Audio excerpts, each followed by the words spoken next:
Hello, I'm Foojan Zeine, and welcome to the Inner Voice Show, where we explore all that matters in your life from a psychological perspective. Today, I am so honored and pleased and joyous that Dr. Meichenbaum, a clinical psychologist, is joining us. Let me tell you a bit about him. Dr. Meichenbaum is one of the founders of cognitive behavioral therapy, which is one of the most evidence-based treatments for a variety of behavioral problems, including anger control and aggressive behaviors, depression, and post-traumatic stress disorders. In a survey of clinicians, he was voted one of the 10 most influential psychotherapists of the 20th century with Sigmund Freud and others. He has presented in all 50 U.S. states and internationally. He is presently research director to the Melissa Institute for Violence Prevention in Miami, Florida. The Melissa Institute website, melissainstitute.org, has had over 2 million hits worldwide this year. He has published extensively, and his most recent book is entitled Roadmap to Resilience in the Aftermath of a Traumatic or Victimizing Experience. 75% of individuals will evidence resilience or the ability to bounce back and beat the odds. Welcome. It's an honor and a pleasure to have you on my show. And may I call you Don? By all means, and thank you for the invitation to present. This is a topic I've lived with for many, many years as a clinician and researcher. Yes, I've first had the pleasure of meeting you at the Ericksonian conference and learned a lot from you. And then you joined me in an interview for my book, Online Therapy.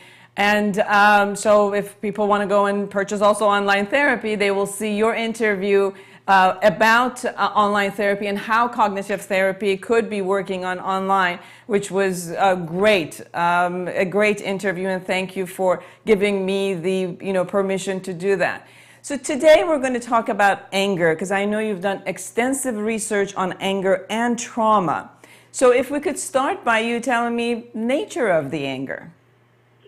Well, anger is a very interesting emotion. It's made up of feelings, thoughts, physiological reactions, behavioral patterns, and the like. At the outset, let's appreciate that anger can be either positive or negative. On the positive side, anger tells us that there's a difference between the way a thing is and the way you would like it to be. Anger is often elicited by the perception of threat or perceived injustice. In fact, there would be no social change if anger didn't come into the play. You would not have gay rights, feminist movement, Amnesty International. So it's not anger per se, it's what people do with anger that we're going to explore. And in some ways it could be productive and lead to social change. It can lead to improved social relationships.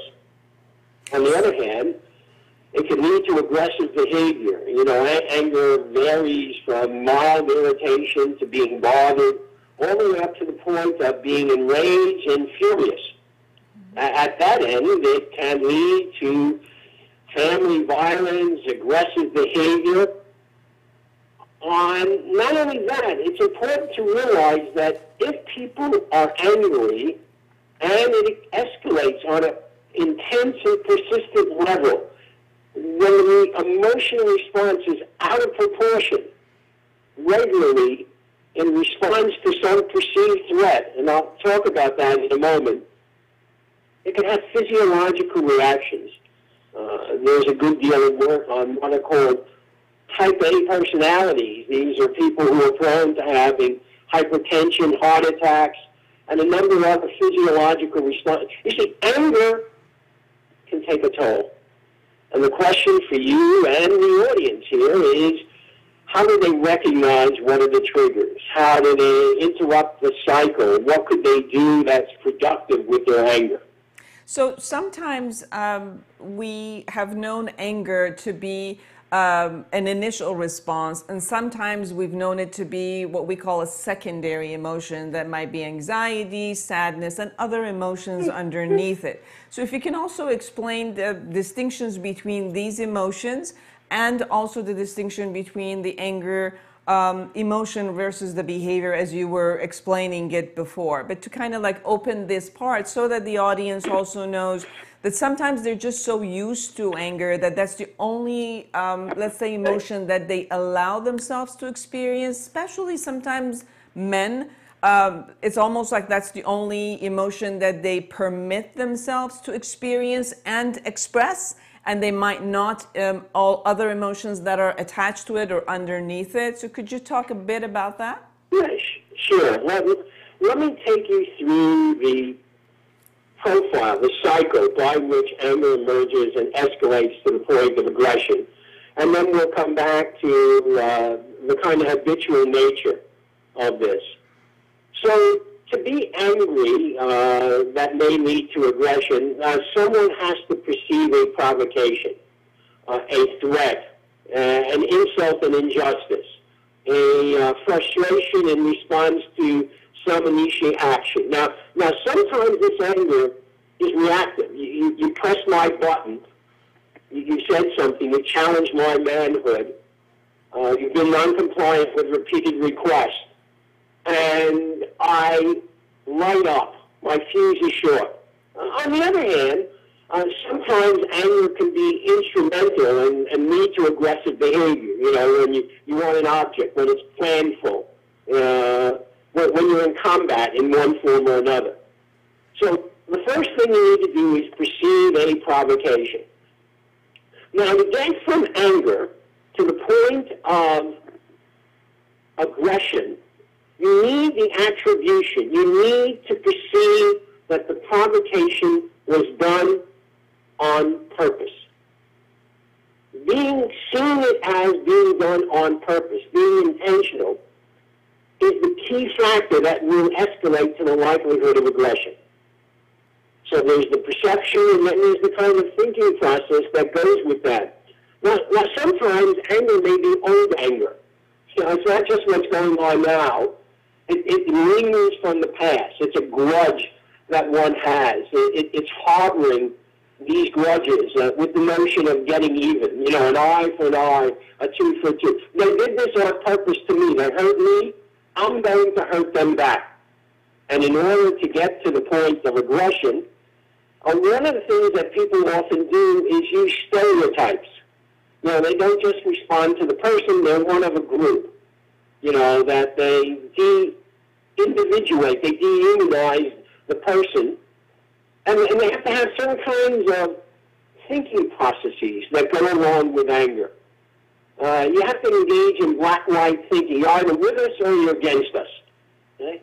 Not only did you do this on purpose, but this has been going on for a long, long time. And moreover, you feel justified in getting back. So what am I describing here? And in a moment, I'm going to give you an example with my own family that illustrates this process. So you have to perceive a provocation. You have to think that's being done on purpose. You got to feel that your behavior is justified. That if they're hurting you, merely what you're doing is hurting them back. You got to use stereotype responses of dehumanizing. You know, whether it's in combat and you call this sort of some kind of inevitable injury. You know, these are sort of the byproducts of that aggressive behavior. And usually there's some kind of payoff. You know, anger works in the short term. It sort of gets you what you may want. It may get the other person to be quiet, to comply. It might hurt them. But here's the real challenge. In the long term, both your relationships and your health will be impacted. And that's why therapy is so important. Last point, if I may. One of the things that's really fascinating about aggressive behavior is that it's very consistent over time. That is, we can identify preschoolers, school children, who who become bullies or victims of bullies or bully victims, who go on to engage in dating violence and family violence. In fact, your aggressive pattern is about as stable over time as your intelligent quotient. So therefore, the challenge, both for the individual experiencing anger, and we'll talk about how to treat it in a moment, and for society, schools and the like, is how to interrupt that trajectory, that path. It seems like based on what you're saying and what I've experienced also with my clients, as you said, some of the people are looking at knowing anger only as something that provokes from outside. Some people I've also experienced, and please talk from that also, where they hold a certain expectation from the world, and is as if that expectation does not get fulfilled, then they feel also entitled to have it, and then they get angry at people or the world for not fulfilling that expectation. At times they might think that the world is not fulfilling it purposely, so it's intentional, or sometimes it's not intentional, but they'll call, for example, people stupid or arrogant, or they'll, have a negative judgment about the way that the world is not fulfilling them. Also, where they've had anxiety or depression or some sort of extreme vulnerability where they feel so powerless that the only way of knowing how to be powerful has been to bring themselves into the anger and hold that anger, and sometimes also, as you just mentioned, utilize it as a strategy that if I've once or twice have acted angrily or upset some things, and I see this a lot with teenagers right now, is they try this angry behavior, and the moment they see their parents kind of like back off and give them what they want, they figure, wow, like the bully, this is a great strategy to get what I want, and I'll just, make it more and more and more excessive until I get what I want, because I've gotten the reward, as you said, some sort of a payoff where I can hold that. Let me please illustrate that, if I may. I think one of the things that you're describing is that many people who get angry easily and often have perfectionistic standards.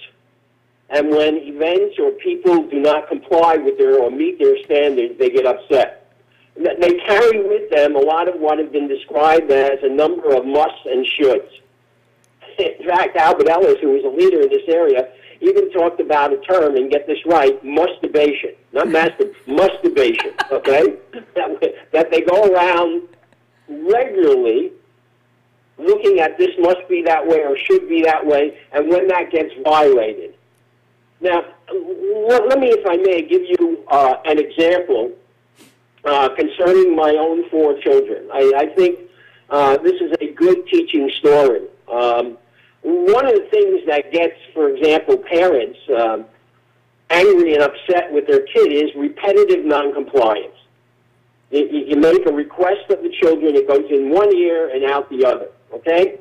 So here's a good example. I have 4 children, and when they were younger, one of the things I did was to ask my 4 children to please bring in the garbage cans, these 3 garbage cans that I put out each day. I do not find that to be an unreasonable request, given all that I do for them. I mean, what have I said no to lately? So here I go off to work, put out the 3 garbage cans.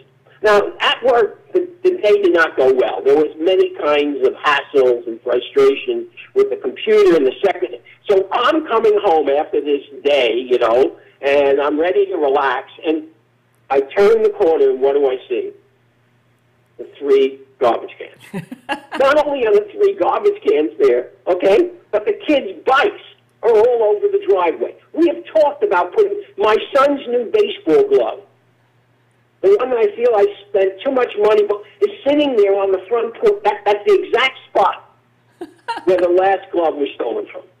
Well, given this array of events with the garbage cans, the bikes, and the glove, I go into the house in my clinically sensitive fashion, right? Of course. Something's got to change. So I round up the kids. You're like this, okay? I round up the 4 kids, and I take them down to the corner. And what we're going to do is have the four of them and myself encircle the three garbage cans. There we are, holding hands on the garbage cans, and we're going to have a seance.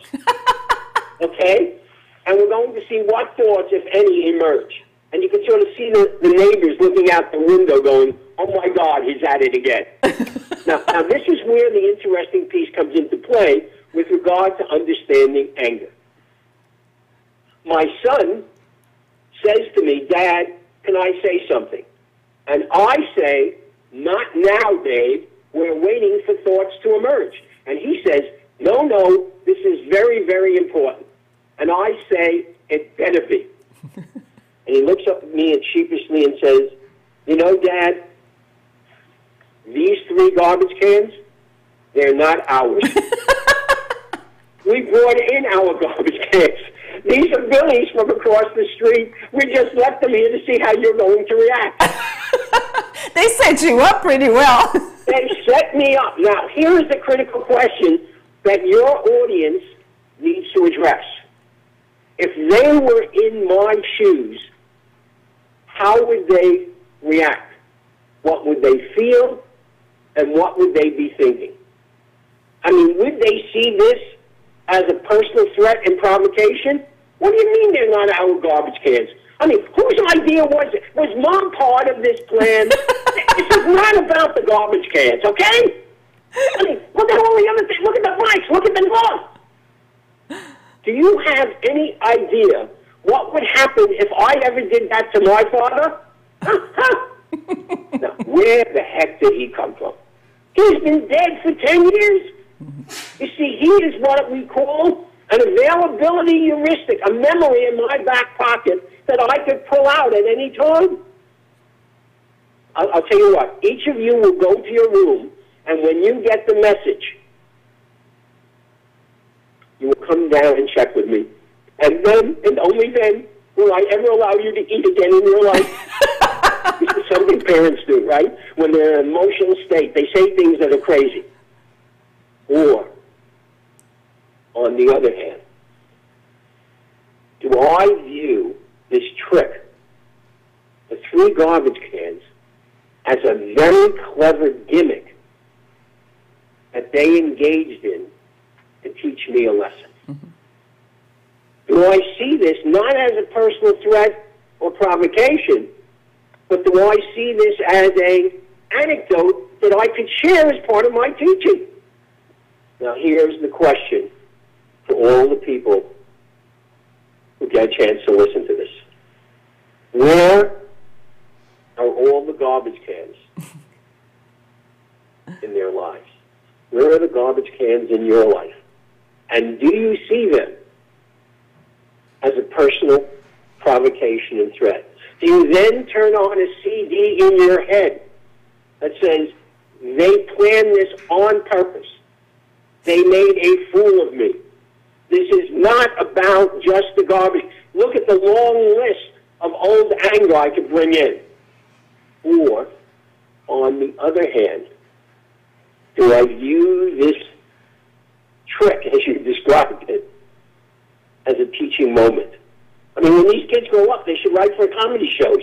The stuff they've been pulling on me all these years is funnier than anything I see on those shows. Not only that, I benefit from the residuals. I think how one of the anger. Mm-hmm. Well, one of the pieces that I've heard from you also is that you have a model of a clock, which you assess anger based on the 12 o'clock, 3, 6, and 9. Would you please explain to our audience what your model is? Yeah, well, what I've been describing is how people inadvertently, unwittingly, and perhaps even unknowingly come to make their lives worse, to get themselves in trouble. And you could take any of these incidents, let's take my garbage can incident, and you can actually imagine it as a clock. Not a digit clock, the old kind, okay? So that 12 o'clock are either external or internal triggers. In the story I told with the garbage cans, okay, what is the nature of the external triggers. When I turn the corner, what do I see? The 3 garbage can and the bikes and the glove, all of it. That is the 12 o'clock, okay? Mm-hmm. But not only that, I also have internal triggers. I told you that things did not go well at work. Right. That I was carrying over stresses from another setting to this setting. So it was shortening my fuse even before I got there. And the other thing I told you about 12 o'clock in the internal, if I may, is that there was old anger that had a long list of other instances. So that is what the 12 o'clock is all about. And it seems like also the concept of I've told you so, and many times I have said, was also another part of the internal, right? You're right in there. You're doing it well, okay? And I expect that when this is over, whenever you get angry, you're going to look for garbage cans. Okay, now let's move to 3 o'clock. The 3 o'clock. 3 o'clock are feelings that people have. So in this situation, I felt a lot of different things with the garbage cans. I felt frustrated. I felt angry. But note that, as you noted before, anger may be a secondary emotion. I may get angry because I felt humiliated. I felt embarrassed. I felt anxious or depressed. And maybe the question is not only what you have, that anger, but the key is what do you do with that anger? And maybe even the concept of thinking that they might not value what you say or not listen to what you say, and that might also produce feelings of being belittled and not worthy, and all of the other pieces of our vulnerable emotions that might come up. Absolutely. And now let's move to 6 o'clock. Where 6 o'clock is the nature of the automatic thoughts and images people have. It's a CD that they play in their head. I mean, did they do this on purpose? Was it intentional? Was it planned for willfully on their part? Was my wife part of this scheme? Okay? Not only that, what would happen if I ever did that to my father? Right? I'm going to do comparisons. They may touch a particular vulnerable button that I feel that I am king of the castle, that I am the father. Okay, that you should do it my way. So if I have a concern about control or justice, and your behavior violates that, it sets the stage. 12 o'clock, external and internal triggers. 3 o'clock, primary and secondary emotions. 6 o'clock is the nature of automatic thoughts, the thinking processes. The buttons, the values that get violated. It's the must and the shoulds. It's the perfectionistic standards. And now we're up to 9 o'clock. Before we go to 9 o'clock, would you also consider that a lot of people hold the generalization concept of their thought process at this 6 o'clock place where I'm never and always, I'm never listened to, or I'm always humiliated, or I'm, all of this way that we in our head with our automatic thoughts make some complete decisions and generalize those decisions about ourselves and the world, and then somehow it creeps in the middle of one incident. It becomes not only that one incident, but the whole life concept. I think you're right on target. You're doing good clinical work here in having people. Not only that, the other thing that becomes interesting at 6 o'clock is that people think that this is a social norm, that this is accepted, that in my culture, in my group, this is the way men treat women. Or this is the way, apropos of your example about the teenager, this is the way I get my way with the parents, that there are particular payoffs for it. So there's a set of cultural beliefs that may reinforce that 6 o'clock process. Now we're up to 9 o'clock. 9 o'clock is what do you do with all that anger? How do you respond? Do you become angry and use physical force? Do you use your own heightened voice and sense of threats? Do you drink it away?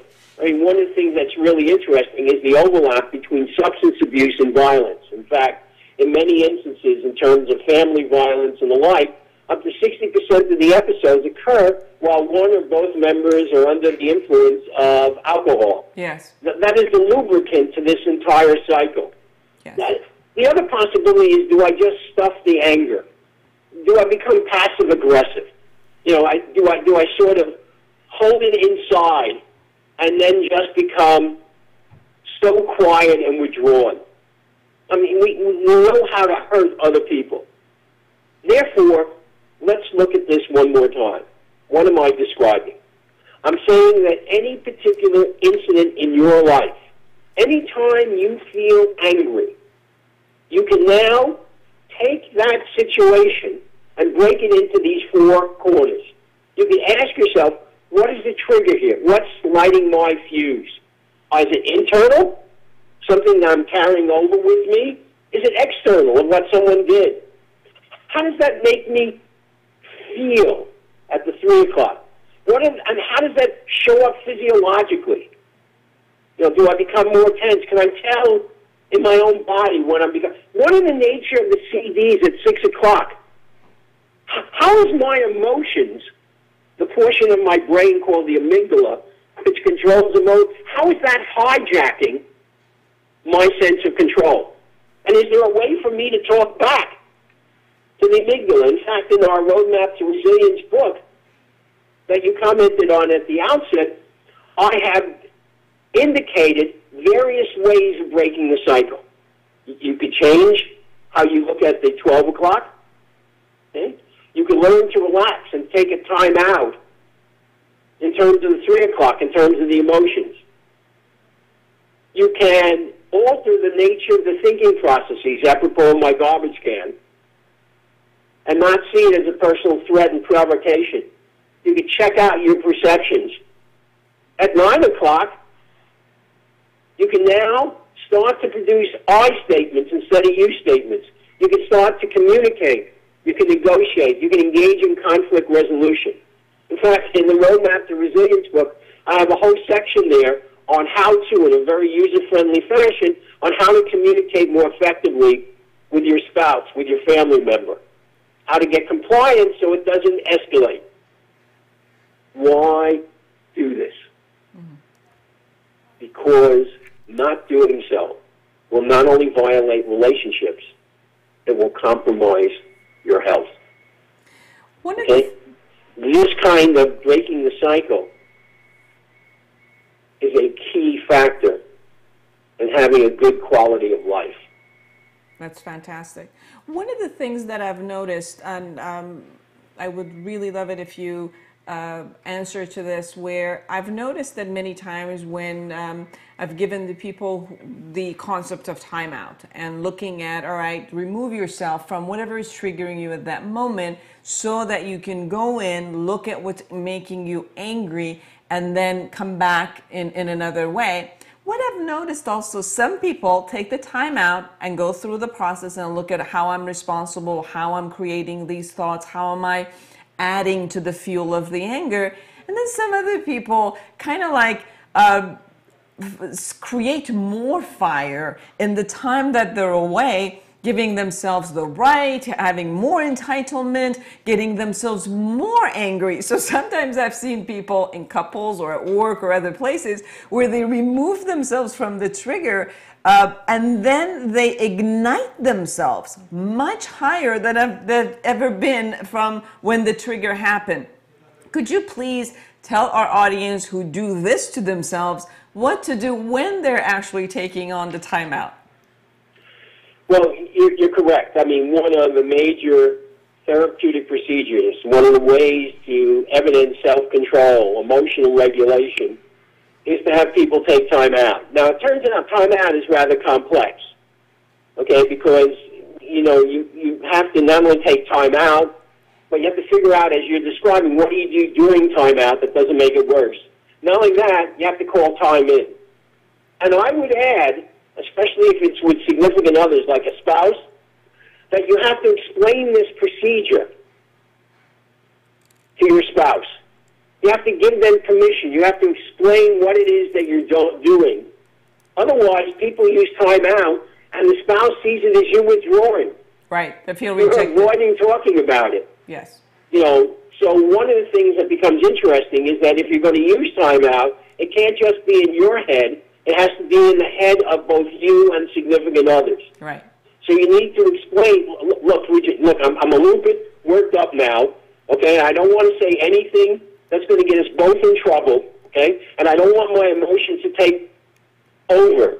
So what I'm going to do, if it's okay with you, is I'm going to take a few minutes to just see if I can cool down, to reflect back on what's going on, okay? And then what I'm going to do is I'm going to call time in with your permission and see if we can explore it.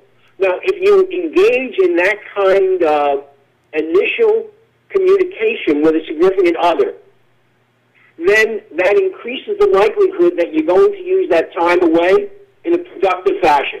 Because you conveyed an expectation, told a story, because the other person's going to say, okay, what is it that you did during look, I'm sure your audience watches football games like the Super Bowl. And people are calling timeouts all the time. The last 2 minutes of a football game lasts a half hour.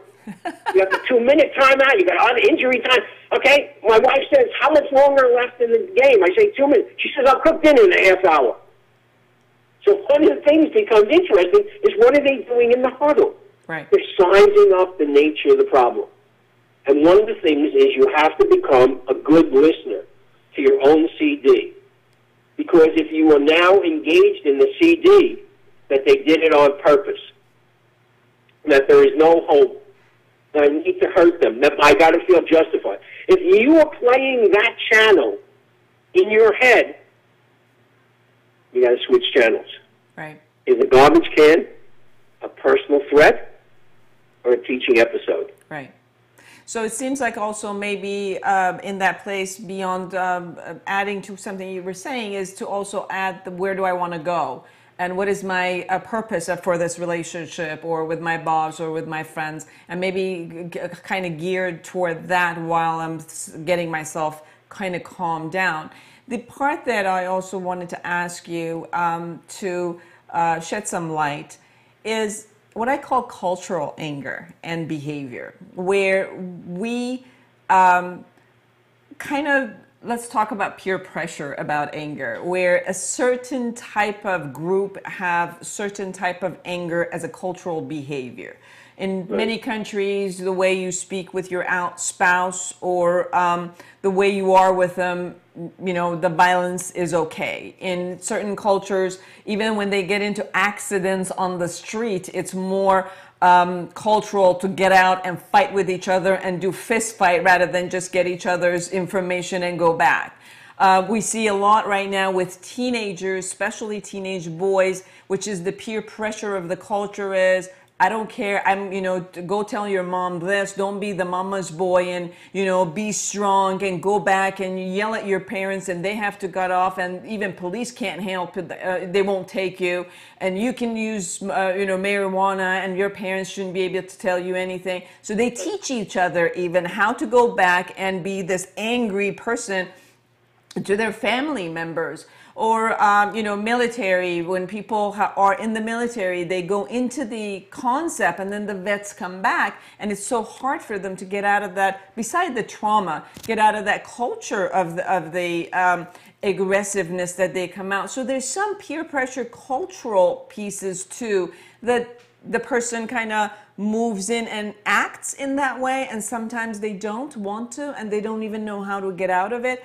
Can you please shed some light on that? I think you've pointed out a really important constraint on changing the behavioral pattern, of breaking the cycle that I was describing. Before I mentioned that at 6 o'clock there's a kind of social norm and expectation, a way in which there is peer approval for using some form of aggressive behavior. And it is very hard to go against that, especially when that peer exerts so much status, so much a sense of belonging and control. I mean, On the Melissa Institute website, you'll see that we have spent a good deal of time on this website that you mentioned, that had 2 million hits, on gang violence, the degree to which there's peer bullying and the like. So to have the courage to go against that social norm, to weigh in a kind of pros and cons, short-term, long-term, the benefits that accrue for engaging in one kind of behavior or another. We often teach people to have a kind of goal, plan, do, check mentality. So what's their goal in the situation? I mean, if their goal is to get even, if the goal is to inflict injury, they know how to do it really well, and it's hard to break. But what other goals should people have? If you think about what your goal in the situation is, what's my goal in the garbage can situation? The goal is to increase the likelihood of compliance. The goal is to maintain a good relationship with the kids. The goal is to have a little peace and quiet when I come home. Now, if I engage in aggressive behavior, they're going to respond in a similarly aggressive fashion. Now, one of the things interesting about aggression is that it's a two-way street. It's bi-directional. And that when you act in aggressive fashion, people respond in a counter-aggressive fashion. And then the person says, you see, I told you, there it is. And the people feel just. So the key question is, how do you break these cycles?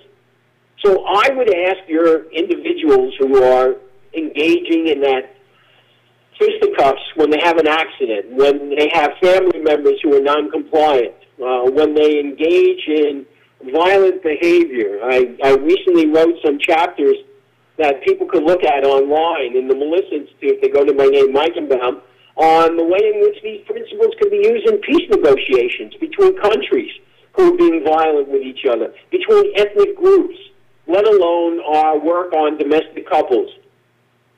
So it is often hard. It's quite a challenge. It takes a lot of courage to not respond in an automatic fashion. How do people learn? Remember, aggression is very consistent from preschool all the way up to adulthood. You can go online and see our ability to predict aggression. And interestingly, aggression takes a different way for boys versus girls. Yes. And you can read about that as well. But one of the things that becomes interesting is if we can identify that trajectory early on, we now have the tools to teach alternatives. So how do you find aggressive behavior? It's modeled in your culture. It's modeled in your family. So people need to have pro-social models, people who are negotiating, engaging in conflict resolution, and as you noted at the outset, being resilient. You know, in the aftermath of provocations or trauma, 75% of people are impacted, but as I noted in the Roadmap to Resilience book, they go on to evidence resilience to beat the odds.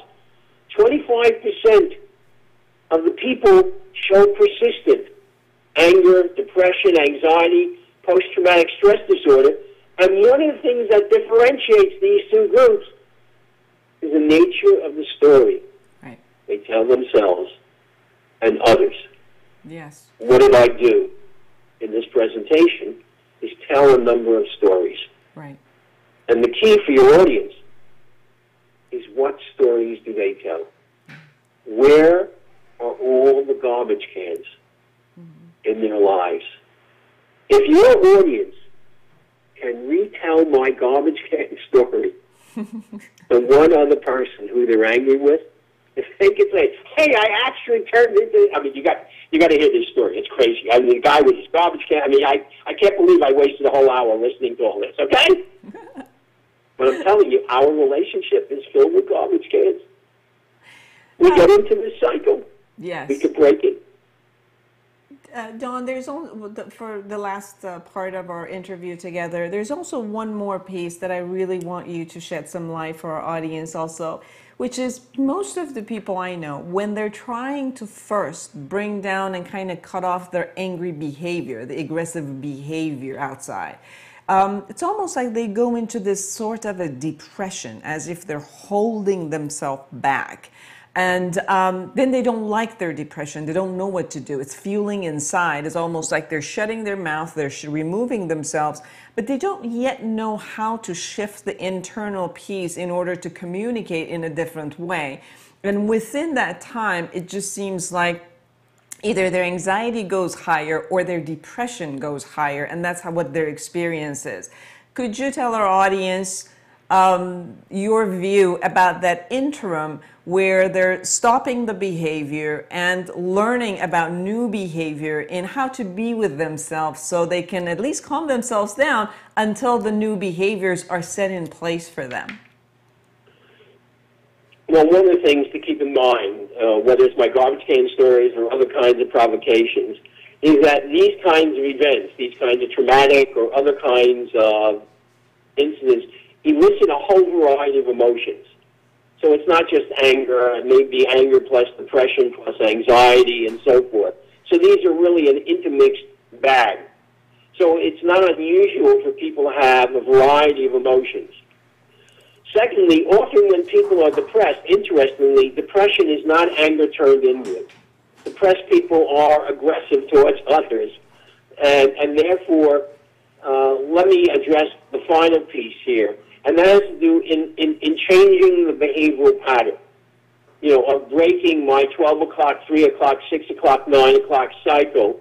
And that during the course of that transition, one of the things might happen is that people will make errors.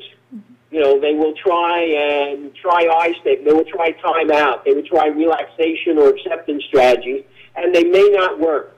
And the key, however, is that this is a set of skills, like any other skills, and it takes practice. And each failure should be looked at as a learning opportunity, a lapse, and not an occasion for someone to say, I told you it wouldn't work. That there's no, you just keep it to yourself. In fact, if you look at who make up the 25% who show persistent chronic problems after provocations and trauma, it's the people who never share the story. If you keep these things a secret, and no, the sharing of the story doesn't have to be with a professional. It just has to be with the support of others. And sometimes the nature of the sharing may be in words, it may be in art, it may be in dance, it may be in music. So therefore, there is some value in taking these emotions that you're describing and labeling them. If you can put your emotions into words, if you can learn to tolerate frustration, if you can develop distress tolerance, if you could change the nature of your internal dialogue from the perfectionistic must and shoulds, if you could become an observer. You know, I often ask my clients the following question, and I'll ask the audience, your audience, the same question. I say to them, let me ask you something a bit different, a bit unusual. Do you ever find yourself out there in your day-to-day experience asking yourself the questions that we ask each other right here? Right. That's a very clever question. Do you ever find yourself out there in your day-to-day experience asking yourself the questions that we ask each other right here? If your audience can start to ask themselves the questions that we have been addressing, where are the garbage cans?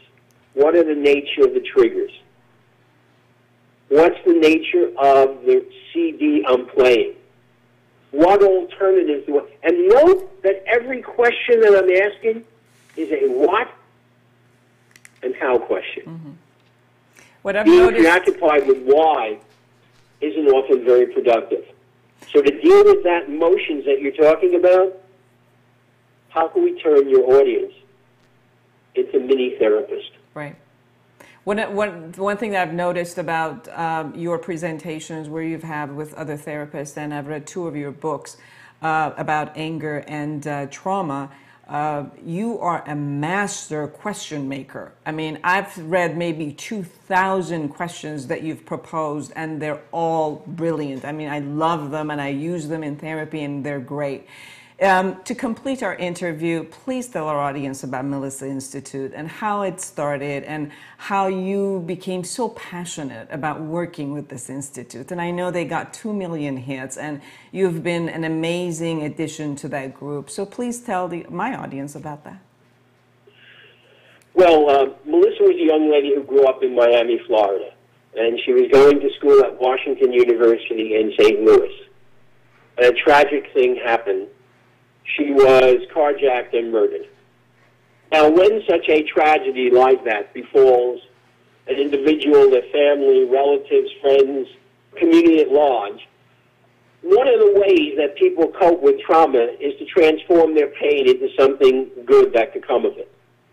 So Melissa's parents had the courage and the foresight to transform their pain into something good that would come of it. And they initiated, with the help of a very supportive board and the leadership of a president named Susan Keeley, this institute. It turns out that I had, at that point, retired from a university in Canada called the University of Waterloo. And living in Canada, you know, one of the things people do in Canada is they go to Florida for the winter. So I joined the tribe going south and had the honor and privilege of becoming research director of the Melissa Institute. We have put together a remarkable scientific board. And if people go to this website, melissainstitute.org, they can now become the 2 million and first person to join or others. And on it, they will see conferences, material, and the key is everything on the Melissa Institute is free. I get no salary for my work there. I'm now 73 years of age, and I'm in what is called the generativity phase of life.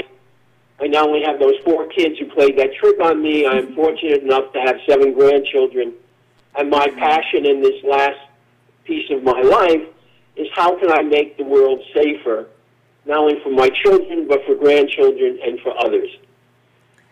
Thank you so much. The Melissa Institute is committed to the reduction of violence and treating victims, and I'm honored to be their research director.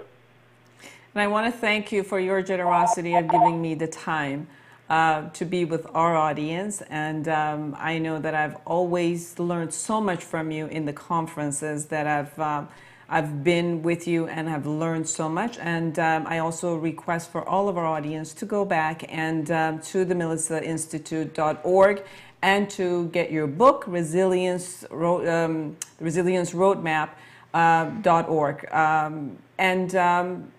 Thank you, everyone who's been with us.